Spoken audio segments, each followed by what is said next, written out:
achieve it. But Okay. do you mean like maybe this year or something, or do you want me to qualify it with Do you have a time frame set? no? No time frame. Okay. Based on the fact that you don't have a time frame, and I want you to think about that for a minute, on a scale of 1 to 10, what are the chances? Yeah, okay. See what I mean? Yeah. We're learning something. Y'all say, we're not trying to pick on anybody here, but do y'all see what we're doing? Uh-huh. Okay? Okay, Makes so we'll sense? say 2. Okay, very good. Okay, on a scale of 1 to 10, tell me about the vision and how attainable it is. And it doesn't matter if it's the same answer or not. Don't worry about that. Just whichever you want to give. I would say it's probably a 5. We already have buildings that we could do it in. It's just implementing it. Okay. Okay. Tell me about the goals that are in place that are going to help you to achieve the vision.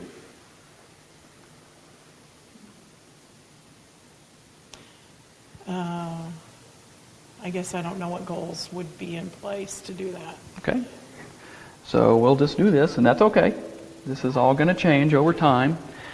Now, the plans, ideas, and recommendations. What answers do you have to the questions that you have sent? I mean, I guess y'all are working together on this. So what questions have you sent down to Jerry in order for him to send answers back to you? That's the plans, ideas, and recommendations.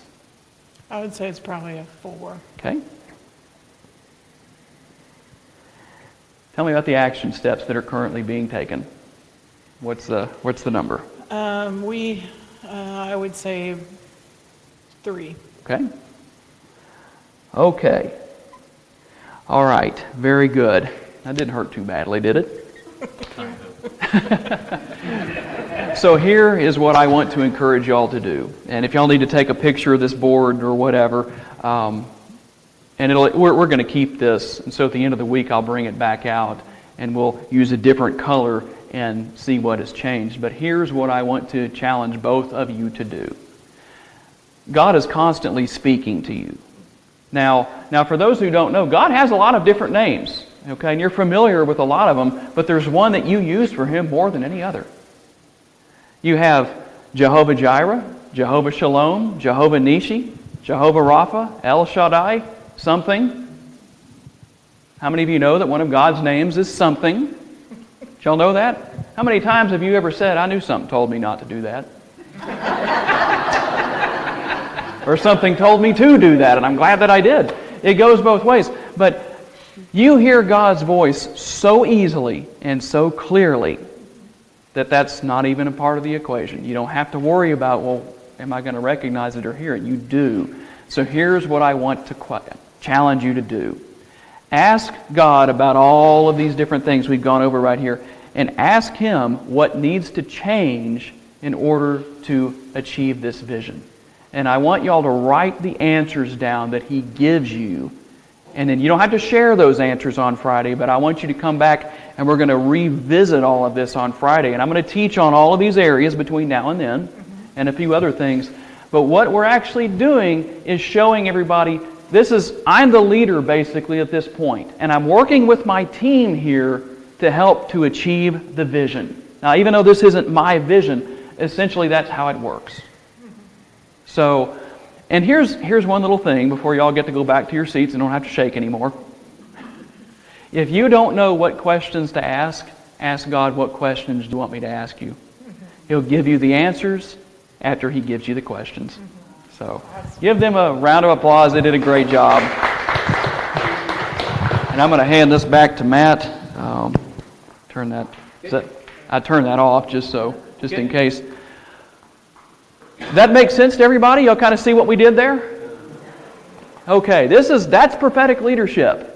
And basically what I was doing was I was allowing God to lead me in how I talked to them and what I asked and what direction I gave. That is what prophetic leadership is all about. Can you imagine what would happen if somebody came to work one day and the leader said, God was speaking to me about you this morning. Is there anything I can pray with you about? And most people, let's just say that the minister or whatever the leader is, whether they're a pastor or a CEO or a vice president or whatever they are, basically says, God speaks to them and says that person is going through a really difficult time in their marriage right now. And at the right moment when He asks that question, most likely they're going to break down. There's the open door to start ministering right there. The thing about it is that not only does that affect that person's life who's on the job, they could experience the love of God just being poured out all over them, get washed in that really well, change the way they see themselves. It's not that it happens overnight, but it's a process that starts somewhere. That's the somewhere. When you hear from something telling you something, something told me. And then all of a sudden, the life that's touched within the four walls of the workplace or the ministry goes home to the four walls of the house, and the lives there are changed. It's far-reaching. That's what prophetic leadership is all about. And that's just one area where that works, just one. But there's something that's more important than that. And it really starts with the heart of the leader themselves. And that's really what you're getting this week with what Matt talked about this morning and what Glenn talked about just a little while ago. You can't give out what you don't have.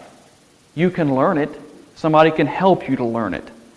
And, I told somebody recently, and I said, any problem can be overcome if two people are willing to make it happen. And you know what? If you don't have a people, if it's just you, well, guess what? You're still not alone. You've got God with you. So really, you got three people in that respect, if you want to put it that way. But if you have somebody who maybe is inexperienced, you can work with them. And that's what being a leader is all about. And there's a lot to that. I'm going to do a little bit of, maybe a touch on CEO training this week, which is not just for CEOs, it's for anybody who's a leader. And believe it or not, all of you are leaders, whether you're pastors, or you own a business, or you work for somebody, or if you're a grandparent, or a parent, or a friend, you have somebody who is within your sphere of influence, and you are a leader to that person. Everybody has that. So what I'm going to teach on here actually works across the board of life. Now, I do teach this from a business and leadership perspective, but it still works across. So if let's just say you're somebody who says, I don't have a lot of friends, but I'd like to. Guess what you're going to have to do? You're going to have to follow all of these steps right here in order to achieve the vision of finding new friends, or more friends, or friends to begin with. It works that way. And it all starts with belief. Who do you believe you are? I had somebody this morning ask me something about, I don't remember what they even asked, but I basically said, I'm a son of God and a joint heir with Christ. I'm the righteousness of God in Christ Jesus. I can be hung in some circles for saying that, or stoned. Sometimes, depending on where I am, if I know I'm going to say something like that, I'll have everybody hold their hands up so I can see that they're not holding anything. And if anybody does this beforehand, I know to get rid of them. It's absolutely crazy how all of this works. What I'm going to do is let's see, can somebody grab that board over there for me real quick, please? And I'm going to teach off of two different boards here. What we're going to do, I'll trade out with you. Thank you, Jerry.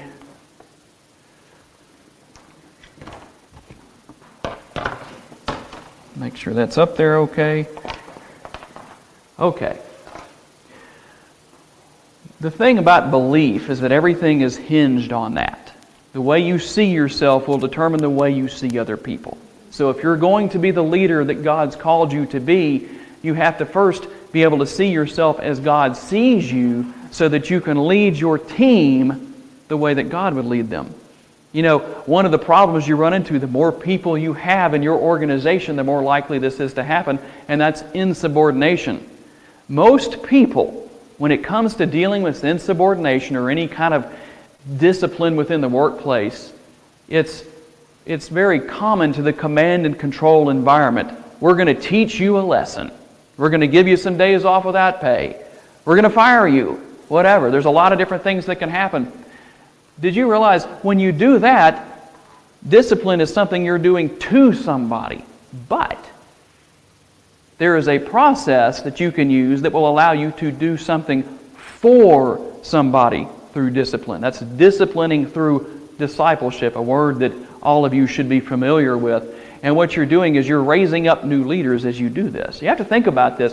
One thing I like to teach a lot is long-term thinking. And most of us have at some point in our lives probably thought short-term. That's the instant gratification, basically. I'm going to go and buy a $2,500 television. The second I walk out the store, it's worth $1,500 or less. But I don't have the money for it, so I'm going to whip my credit card out and we'll just put it on there, and I'll pay it off in 30 years after I've had to buy 4 or 5 more TVs. That's instant gratification, and I like to say instant gratification often leads to long-term frustration, and that is short-term thinking. If you really step back and think for a little while about some things, you'll say, in the long term, this is going to cause me more harm than good. The long-term thinking process of all of this is, first of all, you're changing the way you see yourself. And the way you see yourself determines the way you see other people, and the way you see other people determines how you act and react towards them. Whether it's your spouse, whether it's your friends, whether it's your employees, the team that you're leading, whatever the case may be, it all works the same way. And sometimes I say I'm harder on myself than I am on anybody else, but that doesn't always work that way, because sometimes I still have, in the past, found myself being extremely hard on other people. We try to stay away from that, obviously. I'm still learning and growing myself in all of this. But the things that have changed in my own life that have allowed me to find success in business and other areas have really changed with, it's on the board over there, with belief, how I see myself. So what this all boils down to, and we'll just start here with a simple little example of this.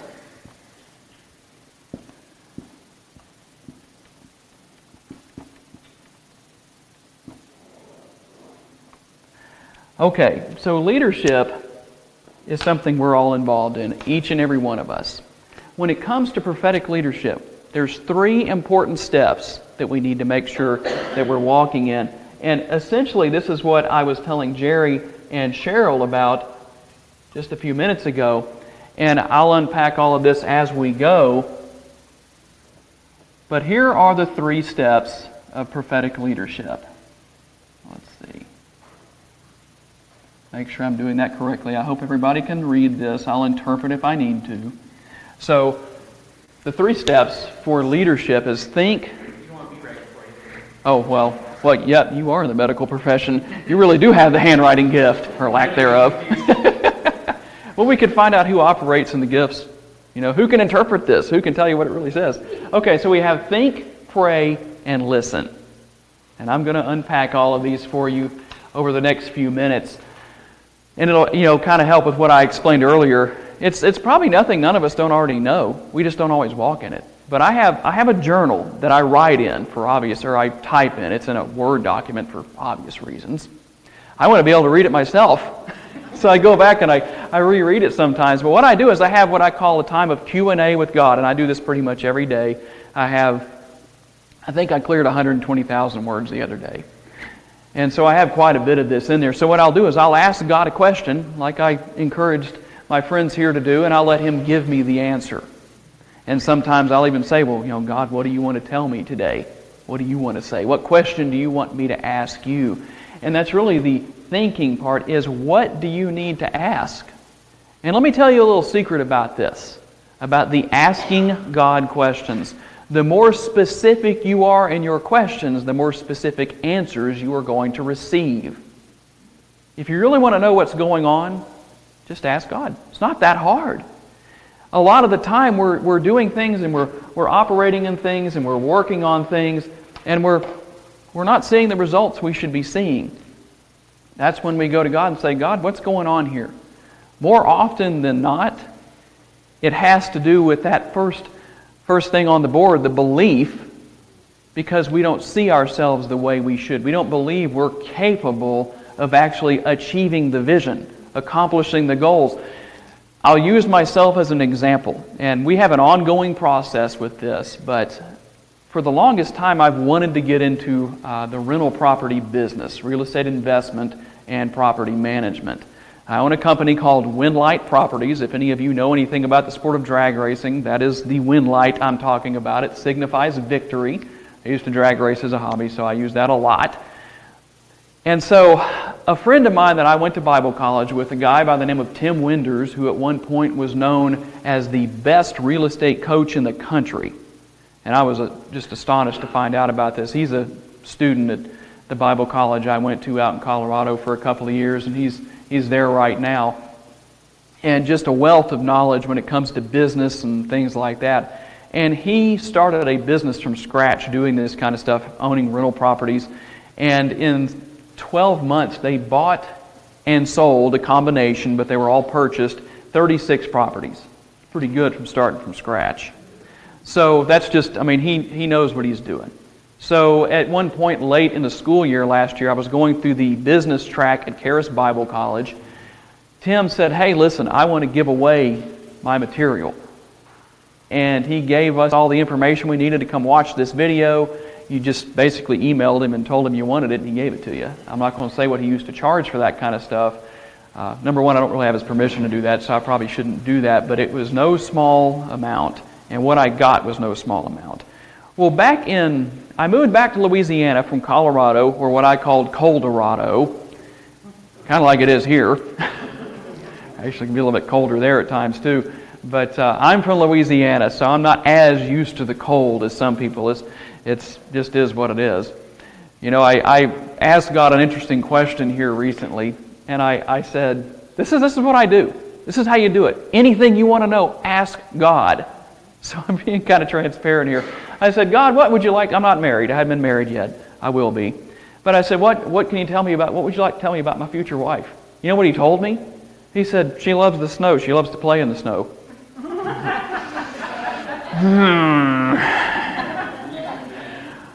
I haven't been crazy about snow. When you get snow on May 26th, it'll mess with you a little bit. There's a reason why there is no mention of snow on the ground in heaven anywhere in the Bible. I'm serious. The only place snow is mentioned in the Bible, you will be made as white as snow. It doesn't say you shall live on streets of snow. Streets of gold, okay? Apparently snow doesn't adhere to gold very well. So maybe that's why there's no snow in heaven. Plus the angels don't want to be driving around on plows, I guess. You have to shovel the driveway of your mansion. Yes, I'm being facetious about that. You're supposed to at least give me a courtesy laugh. A courtesy laugh or a laugh of mercy, I don't know, whichever you want to call it. But anyway, that's an example right there, so I got to thinking about that, and I thought, well, she likes to have fun in the snow. Doesn't mean she wants to live in the snow. Anyway, we won't go too far into that, but that's a good example right there. So, I don't even remember why I brought that up. You know, it's bad enough when you're sitting by yourself and you're thinking, what was I just thinking about? But when you're in front of people and you're on live internet, you're thinking, what was I just thinking about? Why did I say that? Man, can we edit that out? If we have enough lag in the video, we can take that out before anyone else hears it. It doesn't go outside of these four walls. Got to have some fun. God, how do we edit that out? So, I like to have fun. What can I say? At least everyone's laughing. I don't know if this is courtesy laughing or what it is, but at least you're laughing. Sometimes I go places and you can hear the crickets. Of course, the problem here is that it's so cold, there's no crickets alive to make any noise right now. It is actually today, for those of you who aren't present, those of you who are watching online, it started off with the high this morning at 39 at, I think, about 8 o'clock or something, and it's been just dropping all day long. My goodness. The anointing is in Louisiana at 72 right now. And the sun's out down there. So, questions. What questions do you need to ask God when it comes to leading people? See, here's the thing. As a leader, and I'll unpack this a whole lot more. I'm not going to touch on this too hard today. How much time do I have, by the way, Matt? Whatever you want. Oh, good. Okay. We don't have any rules. How many of you will give me 10 minutes? Man, that's at least 5 hours according to everybody that just responded. That's 10, 20, 30, 40, 50. That's pretty good. I'm playing a trick on you. You should have asked God, how should I answer this question? Man, I should have probably said that on Friday because now I can't use it again. All my meetings and sessions will be shorter now.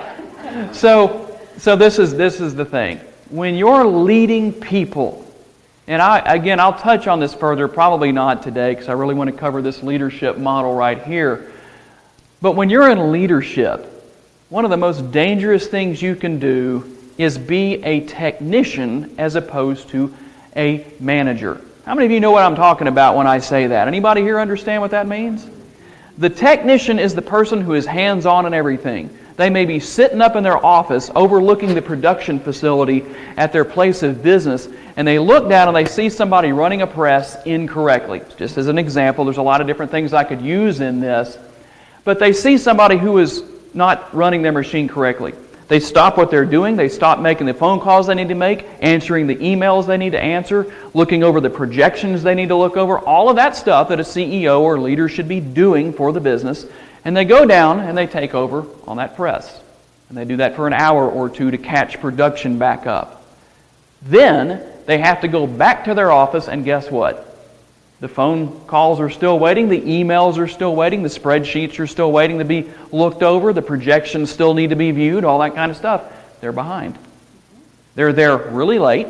They get home so late their wife and their kids are already in bed. Kind of see where I'm going with this? See what happens? This is a real life example, folks. I'm not making this up. This is how it works. You need a team to take the load off of you, and there's a lot of different ways to do that. That's the difference between being self-employed and being a business owner. Somebody who is self-employed does everything themselves. It's that simple. If you're a business owner, you have people working for you or money working for you. I talk about the 3 tiers of income quite a bit, or the 3 tiers of finance, whichever you want to call it.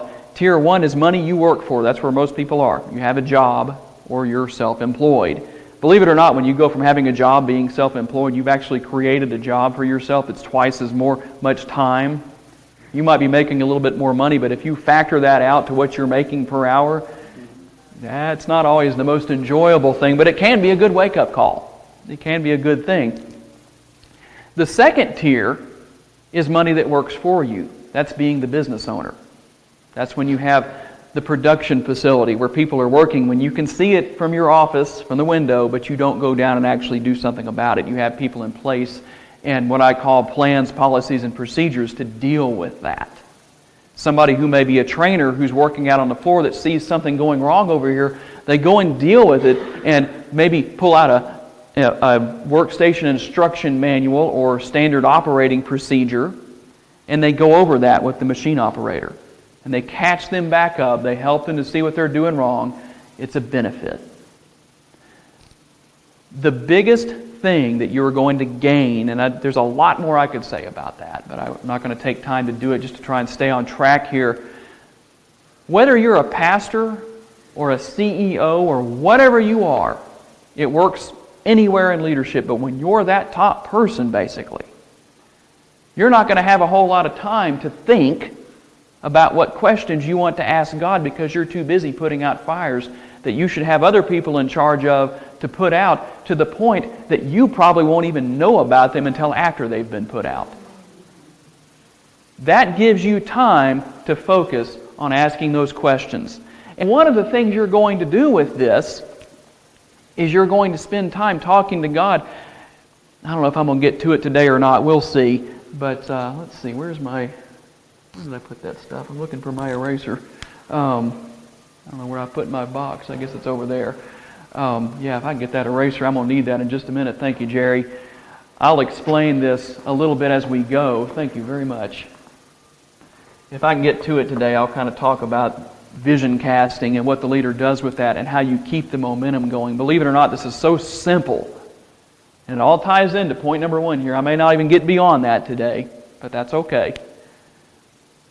How many of you who are in leadership here, and you don't have to raise your hand because I don't want to embarrass anybody, but how many of you have gained momentum in your business and then all of a sudden you accomplish a vision and then it just stops? There are people who have dealt with that. Probably some of you have dealt with that. There's a reason for that. Number 1, it's because you're too busy. You're taking on responsibilities you don't need to be taking on. And you may say, well, I don't have any employees. It's just me.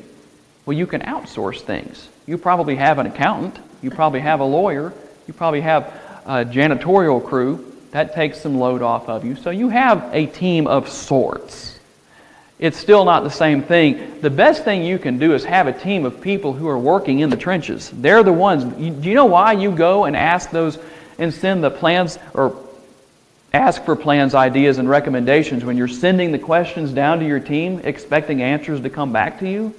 Because they're the ones who are at ground level. They're in the trenches. They're seeing the grit and the dirt. They're involved hands-on. That's the way it should work. And so they're going to see things from a different angle and a different perspective than you are. And that's going to allow them to return answers to your questions that you may not have thought about. It's okay. A lot of people think, well, I want to know everything that's going on. You'll know, but you don't have to have all the answers. That's up to your team to give you the answers. Sometimes God may speak through one of them.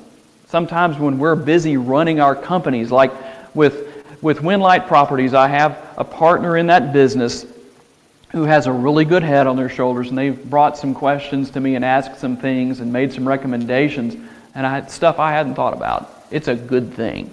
It makes my life a whole lot easier. And it gives me more time to spend with God, the thinking part. That's the idea here. Because when you're the leader, you're the one who casts the vision. But how do you know the details of that? A lot of stuff is just clumped together. I have a friend who wrote a book several years ago, and his vision was to publish that book. Well, the problem was that everything was just rushed because he and his wife were doing everything themselves, and they didn't understand this process. And there was a lot that went into that, but basically when the book came out, I actually gave a copy to my mom, and her first response was, that book has some great information and knowledge in it and teaching, but the problem is that I can tell by reading that book that it was rushed, and you really could. Taking on too much at one time. And then the thing was, there was no real vision other than to publish the book. Did you know it's possible to have a vision without any goals to achieve that vision? That's part of what we were looking at earlier. So they have some goals, and they're going to have a better picture of that by Friday, I guarantee it. When they come back up here on Friday, you'll see. It's going to be amazing. It may surprise both of them, Jerry and Cheryl. I wouldn't be surprised if it does. So, the more of a load you take off of yourself, and I'm not talking about overloading people. There's what I call a crash job. And that's my own unique terminology, but a crash job is it's the same thing as taking a computer. Like if I overloaded my laptop right here with too much information at one time, it would crash. When you give one person the job of 5 different people, that's a crash job. You overload them, you stress them out, eventually they're going to crash. And that's kind of a different subject for a different time, but I do believe in not overloading people because that's long-term thinking. Short-term thinking says, oh, I've got 3 employees, I'll have 15 different jobs covered between those 3 employees. You are going to wear them out. It really happens, folks. Some of you might say, I have a crash job right now. I hope none of you do, but some people do. So you want to be careful about that. But you do want to make sure to properly delegate what needs to be delegated. And this is long-term thinking. If you have the money to hire an extra employee and you're thinking, well, I might have to take a pay cut. This is what long-term thinking is all about. If you take that pay cut right now to hire an extra employee and take a load off of the rest of the team so that they can do a better job of focusing, a year, 2 years, 5 years from now, you may be able to double your salary from what it was before you hired that employee. That's an example right there. But the instant gratification that's going to lead to the long-term frustration is, I'm not going to hire somebody else. I like my salary where it is. And then a year or 2 down the road when the company closes, what are you going to think? Real life, folks. I've done it. My first business I ever had, my first official business, I had a business when I was 16, basically kind of just a cash in hand sort of thing. Didn't even have an EIN or anything like that for it. Just no big deal. It was back a long time ago. But in 1997, I opened a web and graphic design business. And a well-meaning family member, here's something to think about, folks. You might want to write this down. Meaning well and being right do not always go hand in hand. A well-meaning family member said, don't hire any employees, do everything yourself, that way you make all the money. Well, that was true. I did make all the money. The problem was that it was a miracle that I lasted 10 years in that business before I was completely burned out and closed it in 1990 or 2007, September, August, something like that of 2007. And to this very day, nearly 10 years later, I want nothing to do with that. Web design. No. I might do something for my own company at times, but I don't get too overloaded and too into it. And the industry's changed so much I wouldn't want to anyway. It's not what it used to be back then. But I got burned out. I was truly self-employed. If I didn't do it, it wasn't going to be done. And one of the things about that, who was I going to talk to about obtaining the plans, ideas, and recommendations? I mean, you know, my grandfather, my mom talks to herself all the time, and honestly, so do I. We'll edit that out. But my grandfather used to tell my mom, or he'd look at me when I was a kid and a teenager, and she was in the kitchen talking to herself, and he and I were sitting at the kitchen table, and he'd laugh at me and say, "She's talking to the smartest person she knows." So I guess I could have talked to myself, the smartest person I know, and I guess I don't know too many people. And maybe obtain some plans, ideas, and recommendations. The only problem is that I hit the ceiling of my limitations very quickly. And even though that business did really well, maybe too well for what I was doing for the business structure that I was using as being self-employed, it would have been a lot better. I might have had something that down the road, when it was doing really well, I could have possibly sold. You know, I didn't know that. I may talk a little bit about exit strategies this week. I didn't know anything about that back then. But I could have started that business with the idea that I'm building this business to sell it. And when you do that, you're going to run your business differently than you would otherwise, because you need to make it attractive to a buyer or investors. And you know, you get those ideas on how to do that by asking God. So I've kind of beaten that up a little bit. I'd like to go into more detail, but I'm trying to stay kind of on track here. What time is it? Okay. So obviously, after you figure out what questions you want to ask in the thinking process, well, then you pray. That's when you actually ask. You know, you're thinking what you want to ask. What I do is I'll just ask different questions, and I'll just do one little section at a time. And I'll like say, well, God, what would you like to tell me about my future wife? Or what would you like to tell me about this business venture? You know, I've actually said, God, what would you like to tell me about your love? Try that. I'm kind of playing a trick on you of sorts, but it's a good trick, because you'll be amazed by the answer you get. I can't tell you what that answer is going to be, because it's going to be different for everybody else, but it will really help you out. And so what I'll do is I'll go through and I'll ask all those different questions, but I'll write out the answer that he gives me, and then I'll ask the next question. And sometimes it is, what question would you like for me to ask? And so that's my prayer time of sorts. You know, prayer is nothing more than communication with God. The problem is that a lot of people use prayer as a complaint session with God. I've done it. Okay, so I know if I've done something, I'm not the only person that did it. Somebody else has done it, at least one other person. And so that's the prayer part. Now here's the really important part. Back in the day, back in the late 90s, when I was bored sometimes, couldn't find anything to do on the weekends, a believer sometimes gets more bored on the weekends than a non-believer, unfortunately.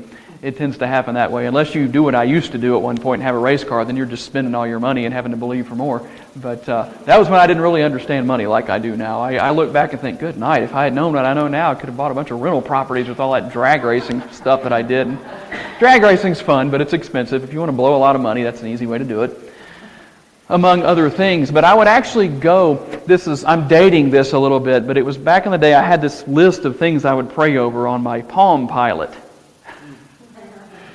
Some of y'all don't even know what that is. You're too young. Palm Pilot, what's that? Let me Google that. Then you go to the Smithsonian website and see a picture of a Palm Pilot sitting in the Smithsonian. A Palm Pilot was kind of like an early model of an iPhone. It wasn't a phone. Now, some of them might have had phone capabilities, but I don't think so. But basically, it was an electronic calendar, appointment keeper, and a little notepad. And it was all electronic. And so, essentially, that's what a Palm Pilot was. And back in the day, it was a good tool. It was back when, you know, most people didn't even have a phone, when you could actually answer your phone in public and people would pay attention. Now no one even thinks about it. It's kind of like when you walk through the parking lot, for the longest time at one point when people would set the alarm on their car and the horn would honk, people would notice. Now no one even pays attention. It's like a symphony of horns in the parking lot. And I think we've intentionally drowned that out sometimes because it can get a little interesting, especially when you're standing right next to a car that has a loud horn on it. Of course, you can play pranks like that too. Not that I'm recommending doing so, but put an air horn on your car. I'm not recommending that. I have been known to play pranks on people at times. I just don't do it that often anymore, but we'll edit that out of the video too.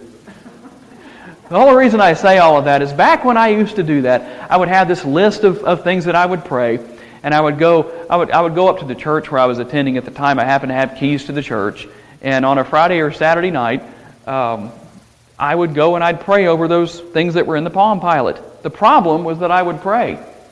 This never became part of the equation. Listen, how many people pray and they pray and they pray and they pray and they pray? Amen, I'm gone. Right. God takes a breath, He inhales to tell you something, and you're done. Yeah. Okay? People actually, I've probably done this, and other people have done it. God, show me what's going on here. Amen. Okay. And then we wonder, and we get mad at God. Well, why isn't God speaking to me? Simple. Listen. Take the time to listen. That is so important. That is the most important step in all of this. That's where the leader finds out about what's going on with his staff. It doesn't mean you address it directly. If they don't come to you, don't do that. If you find out from the Holy Spirit that they're going through financial problems or marital problems or something like that, you know what you need to do? You need to ask a question. That question is, okay, God, what do you want me to do with this information? Do you know that would stop a lot of supposed prophecy, gloom and doom prophecy? There's been things where people prophesied different events that happened. They did end up happening, but they were prophesied as being God's judgment. Had those people said, okay, God, you've shown me that this hurricane is going to hit New Orleans. What do you want me to do with this information? God's never going to say, well, I want you to go and tell your congregation about it, and that I'm judging New Orleans. Not how it works. That works really well in a lot of different areas, folks. So you want to listen. And that's why you want to take the time to write. But if you're so overloaded as the technician, for example, not being a proper leader, how much time are you going to have to listen? And by the time you get to a point in the day where you're going to be too tired to do it. That's really important. It's not just about you. It's about who you're leading. In fact, this is what I like to say, and it's probably too much to write down, but this is what I say. You might be able to paraphrase this a little bit, but leadership is not about the position.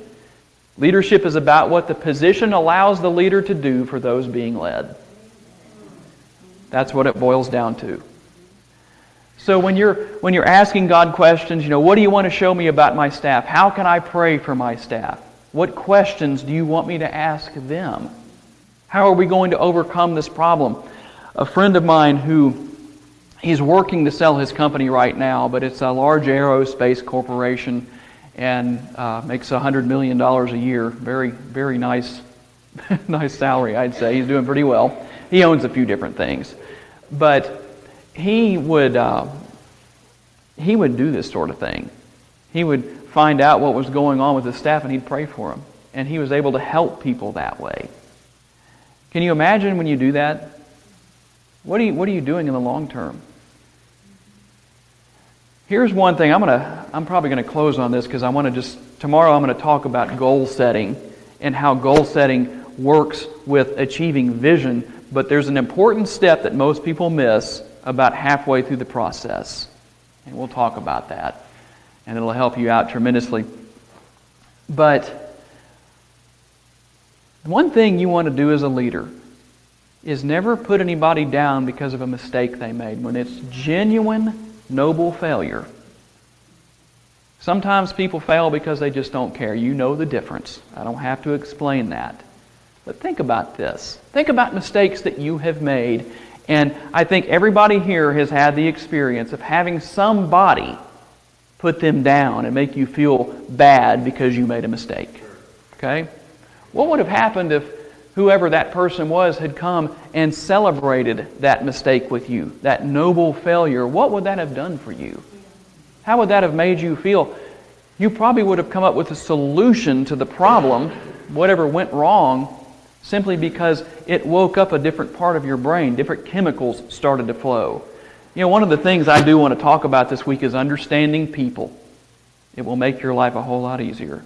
And understanding why they do the things that they do.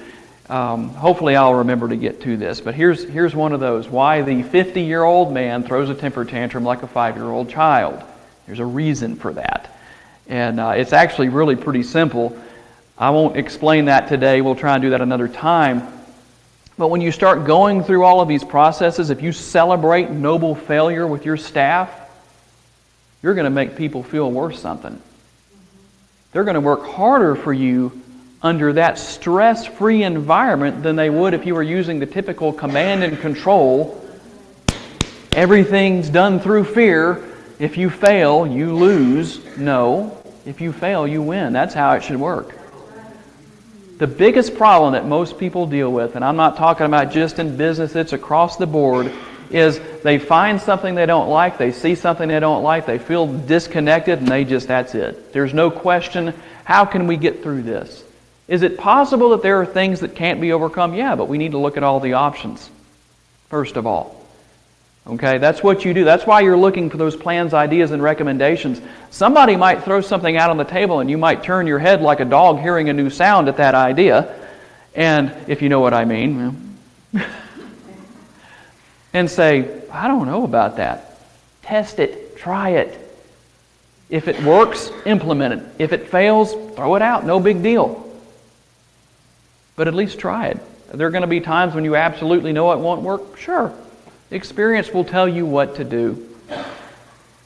But it's important to at least make the effort. You never want to look back down the road and say, you know, I wish I hadn't done it that way. I wish I had tried and communicated or whatever. That works in so many different areas of life.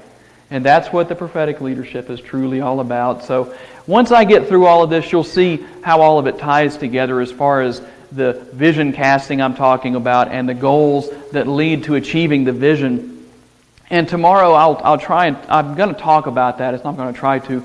I'm going to talk about why the momentum often slows down or is killed completely.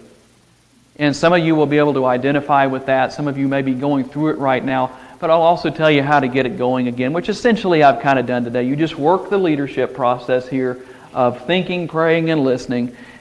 If you're somebody here who right now you're in a situation where you're saying, we just aren't going to make it, you need to go to God and simply say, okay, God, what are we missing? What do we need to do differently? How can we pull ourselves out of this? How can you pull us out of it? But keep in mind, it's not independent of your two hands.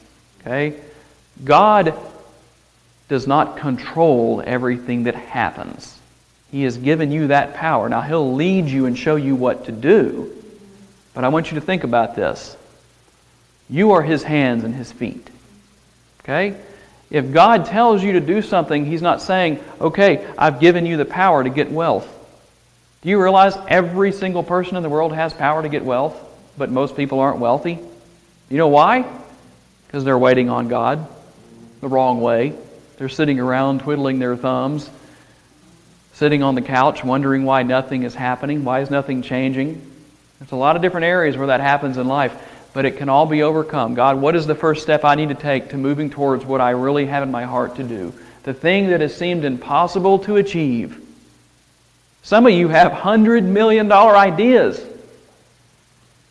You need to go back and revisit those things. Don't think because somebody in your family failed in business and they said, well, I failed, and essentially they may not have said it this way, but it's what's meant. Because I couldn't make it, you can't make it.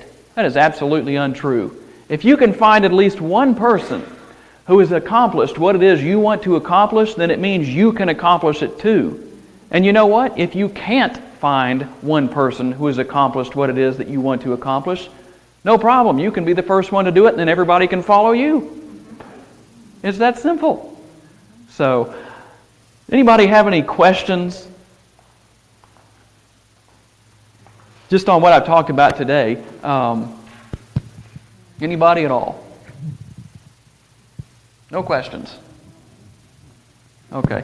Well, that's okay. No problem. I wanted to make sure we got that on microphone if we did that. I do want to encourage everybody, if you have questions that you come up with, just write them down tonight or tomorrow morning or whatever. I am going to try and do just maybe a 20 or 30-minute Q&A session before the week is over. And keep in mind, it's going to be about leadership, about business practices, even personal finance. I have a little system that I teach about how to get out of debt within 1 to 7 years. And I'm talking about everything you owe on from your smallest credit card to your house. And when you finish that process in the 1 to 7 years, you're going to have a whole lot of money you can start investing.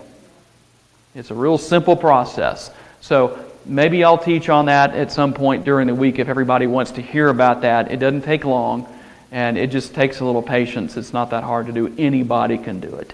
You might have to make some adjustments, but it can be done. So if you come up with questions that you didn't think of right now, no problem, just ask later. I'll probably ask for questions again tomorrow. And if we have enough questions, I will dedicate a session to Q&A.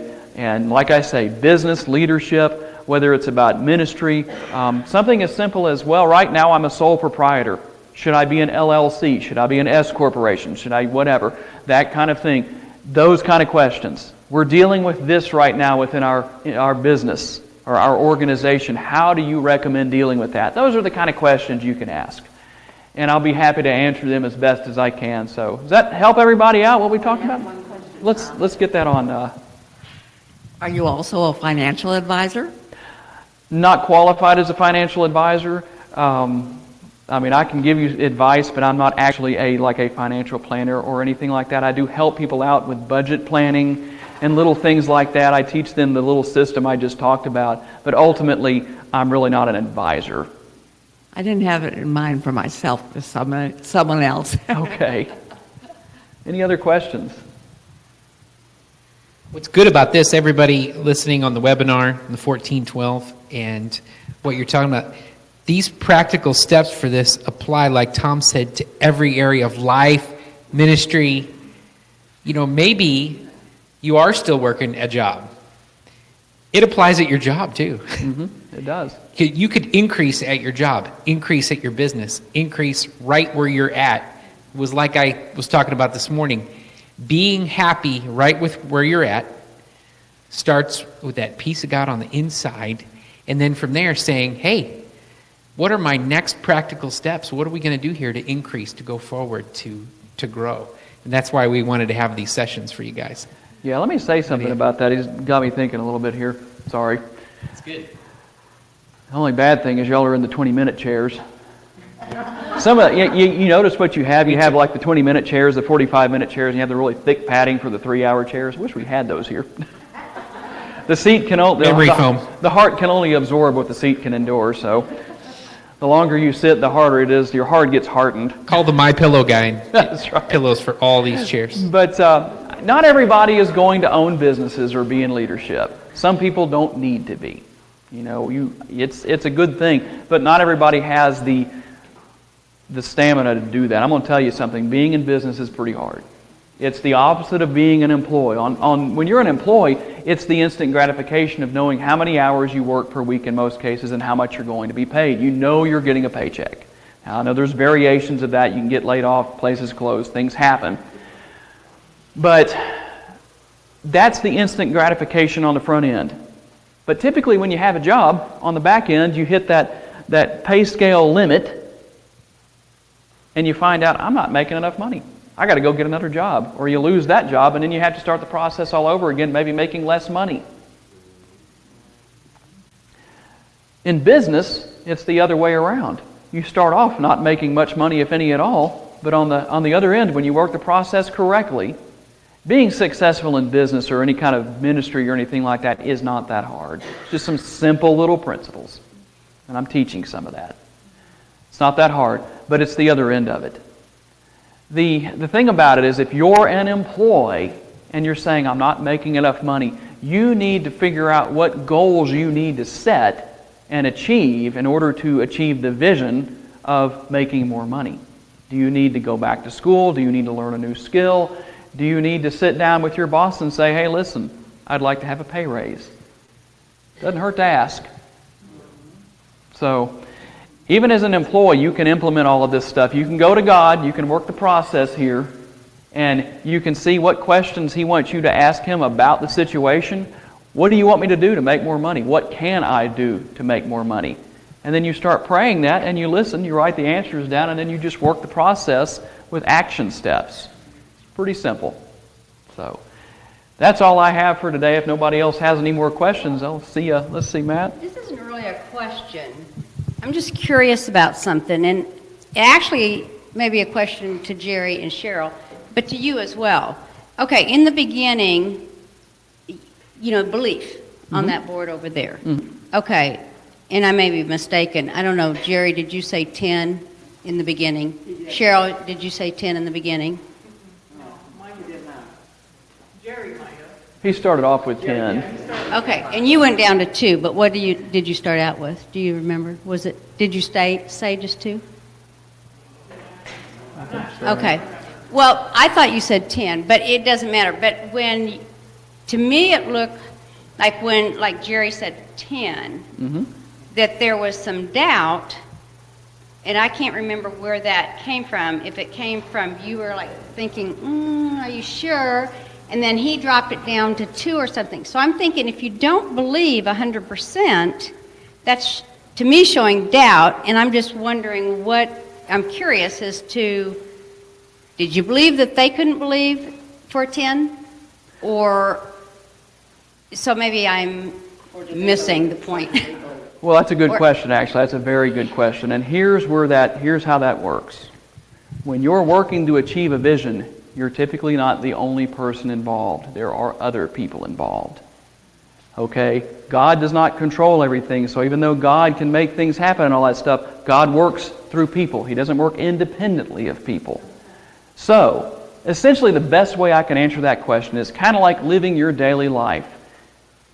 If you went through life and you never made a bad decision, and you never made a mistake, never did anything wrong, you would still have problems because you live with, work with, and are associated with other people who don't always make perfect decisions, and that can have a negative effect on your life. So there's more than just those two involved in the situation.